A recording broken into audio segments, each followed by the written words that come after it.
With AJ Styles making as much money as Goldberg and AEW making no attempt to sign him, this is Wrestling Hub. My name is John and you're watching the Wrestling Report for February 25th. Before we get into the rest of the video, make sure you subscribe to Wrestling Hub and turn on all notifications to stay up to date with everything in the world of pro wrestling. Also, don't forget to follow us on Instagram at WrestlingHubOfficial and also follow us on Twitter at Wrestling_Hub.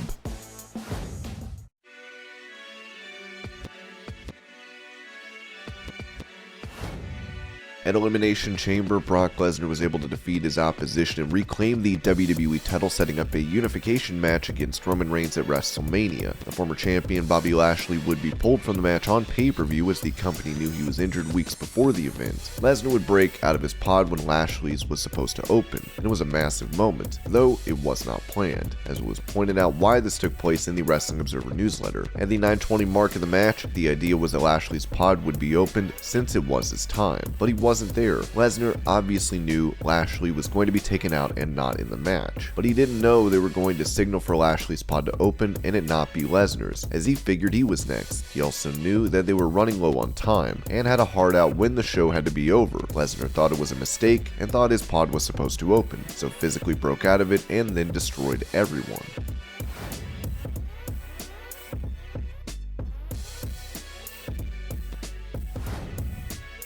No stranger to the odd pitch from Vince McMahon and company, Matt Hardy revealed on his podcast that the WWE chairman wanted him to talk like a black person for an angle with Mark Henry. There was one thing I was very nervous about doing that didn't end up happening. I was going to have a deal where I teamed with Mark Henry. There was talk of us working against Booker T and Rob Van Dam when they were the tag champs and actually winning the tag titles. It was right towards the end of Matt Hardy v1. What was pitched to me from Vince and creative was I was going to Mark Henry, and him being black, he had a lot in common with me having attitude, because we were both oppressed. I would talk like a black person. They knew at this time that even when John Cena was doing raps, we would be on the international trips, myself and John would be freestyling back there and messing around. They knew I was a big rap fan, and I was aware of all that stuff, so there would be a point where I would start talking with more black slang and tell Mark Henry, "Attitude is suppressed too, man, we have that in common." I was very uncomfortable with that then. At that juncture, Mark got hurt, and maybe it was a sign from the 7 deities, and it didn't happen at all. That was something I was a little worried about doing, because it was something they wanted me to start doing and pushing me into.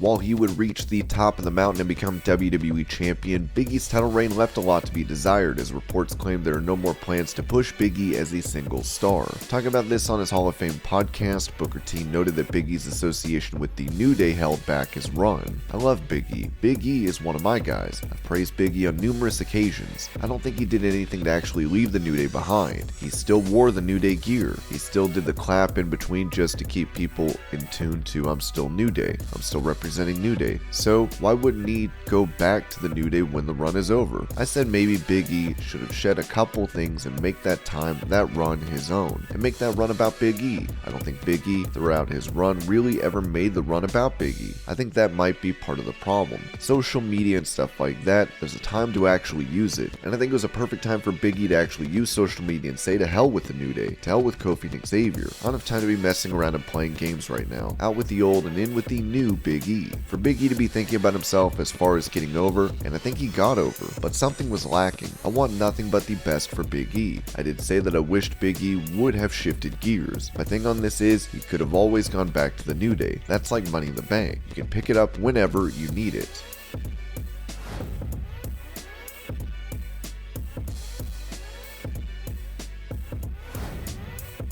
Despite having to take time off to recover from a neck injury, Drew McIntyre is back in action and looks to be ready to compete at WrestleMania. Mentioning his schedule, Dave Meltzer noted in the Wrestling Observer newsletter that originally the plan was for McIntyre to only work pay-per-views and do safe matches on TV leading to Mania, but for this weekend's house shows on February 26th in Youngstown, Ohio, and February 27th in Rochester, New York, the schedule is Big E and Kingston and McIntyre versus Reigns and Usos on top. They're also advertising Reigns versus McIntyre in title matches at some of the TV tapings tapings, but they usually don't do the matches advertised. Speaking about his recovery process, McIntyre said in his interview with Sports Guys Talk Wrestling that he took the John Cena approach to rehabbing his neck. They dropped a lighting rig on my head and I came back 3.5 weeks later. I think everybody, including the doctor, was surprised how soon I was able to come back. They told me, you're not making the Rumble. WrestleMania is possible, but let's say it's unlikely right now. Okay doc, no problem. I went straight to rehab and I've always had the John Cena approach to rehab with every injury. What's the most I can do for maximum benefit? Well, you could come twice a day for 6 days a week, but that would be crazy. Done. I did that, rehab wise, twice a day, 6 days a week, while also working out. So 3 times a day, 6 days a week, take Sundays off. When I saw the doctor, a few weeks later, they were like, alright, wow, you're a cyborg. Probably why you were called the Scottish Terminator. I guess you're ready to go.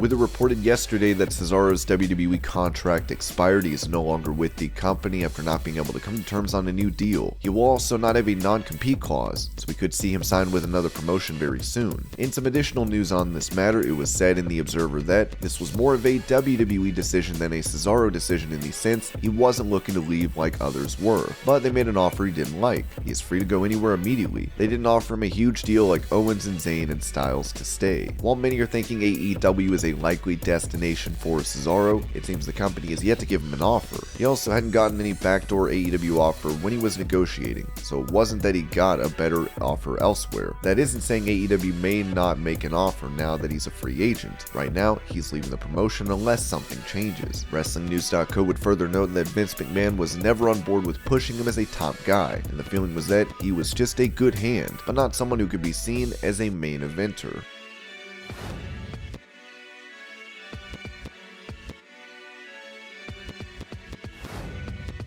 Prior to his Royal Rumble return, Shane McMahon would cause issues backstage in WWE over making the event about himself, which would lead to the company sending him home. Since then, Cody Rhodes has left AEW as former WWE referee Mike Chioda questioned if there could be a trade taking place between the two companies. Wondering in this day and age, are they playing games between each other, AEW and WWE? Are they working together? Are they trading Shane McMahon for Cody Rhodes? I don't know, man. I would love to see Shane pop up in AEW. Talking about Shane's antics at the recent Rumble event, Chioda said, I heard it was a complete show. Agents running around with their heads chopped off. I don't know. I have no idea what's going on. I know they've got some great minds back there, and you got some great minds, and they come up and do some sneaky stuff. You don't know what's going to happen. Did Shane really get fired? Is that a work or? We'll see. I just can't believe it. It could very well be that he did get fired and just had it out with the old man. I'm not convinced all the way, but if it did happen, don't be surprised if we see Shane pop up on AEW. Let's put it this way. You get $1 million coming to you if you don't do this in 90 days, but Tony Khan wants to pay him $3 million to show up.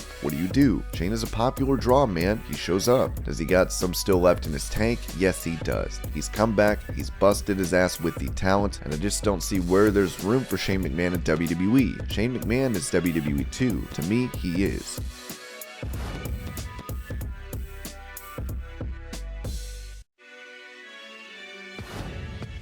A couple days ago, it was reported that AJ Styles had re-signed with WWE, where he will be making $3 million annually. According to the Wrestling Observer, he's earning as much as Goldberg and Edge. If the number is correct, it would put Styles in the top echelon when it comes to money behind Lesnar, Reigns, Rousey, and Orton that we know of, and Edge. Goldberg and it is believed Miz are the guys right underneath the top 4 that he'd be at the same level with. Owens was believed to be the next highest guy, but if this number is accurate, it would be above what Owens just signed for. It would also be mentioned in the Observer that AEW did not attempt to sign AJ. As best we can tell, there were no AEW overtures with Styles. When AEW started, the idea was for the final angle on the first TV show to be Gallows and Anderson and Styles to come out with the Young Bucks and Omega and turn on them to start the first main event faction feud. But the impression we had at the time is Styles wasn't that interested, as he was making big money here, and at the time nobody knew if AEW would make it. Plus, there's the idea Styles is one of those guys who will get a job here after wrestling.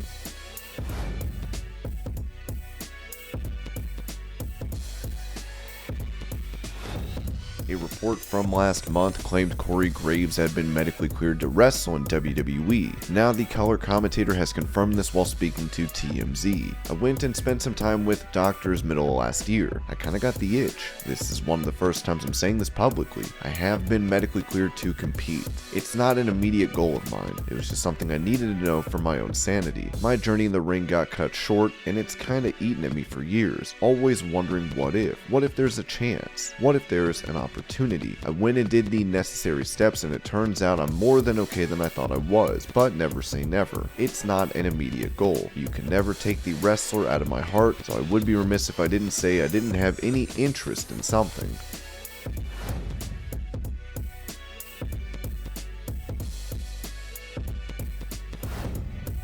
With him recently making his return to pro wrestling to save Joey Janela from a Matt Cardona-Brian Myers beatdown at GCW, X-Pac spoke to Fightful about why now is the right time for him to make his comeback. I decided I was going to get everything fixed that I could get fixed. Still have one or two little things on my body that are nagging me, but whatever, I feel great. I decided I'm going to make a bit of a comeback. I understand there's a lot of guys my age, and even a bit older, that are talking about making comebacks, and are currently making comebacks, and I'm all for all of it. So there's one more to add to the list right here. Anyway, so once I had the surgery and everything was going good, I just got connected with Brett Lauderdale and GCW because I knew them from back east. I worked for them. They just became Game Changer Wrestling. Maybe the last time I worked it up, but man, that was several years back. I was having those matches where I was still able to get in there and to do my 4 or 5 greatest hits as far as moves go. That's kind of what people want to see, but that wasn't good enough for me. I don't even feel great about those matches.